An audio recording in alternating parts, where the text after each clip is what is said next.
Ever felt like your story doesn't matter? Like you're insignificant, forgotten, invisible? Well, let me tell you something powerful that might change your mind today. You see, God cares about your story, not just your past, but your future. He sees you and He has a plan for you that's bigger than anything that you can imagine. Let me tell you a story about a man who felt the same way. He was scared. He felt insignificant. In fact, he came from the weakest tribe in Israel, and he was the least in his family. Funny thing is, his tribe was called Manasseh, which means to forget, and Gideon probably felt forgotten. He was hiding in a winepress, trying to protect what little he had. Why? Because Israel was being crushed by the Midianites and their allies, and Gideon, he wasn't preparing for battle. He was just trying to survive. But you know what? God saw him. He didn't see his fear, not his status, but he saw his heart. Because man looks at the outward appearance, but God looks at the heart. You see, and this is where the story gets interesting.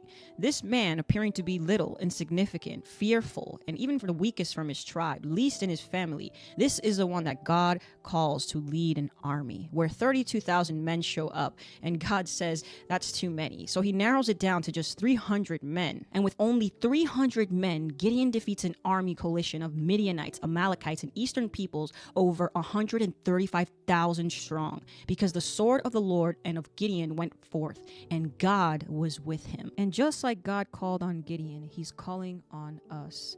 Jesus wanted me to tell you today that even if others do not see you, God does. And He doesn't see just your pain, but He sees your potential. You may feel unseen, overlooked, or too small to matter, but Jesus sees you. He sees your heart.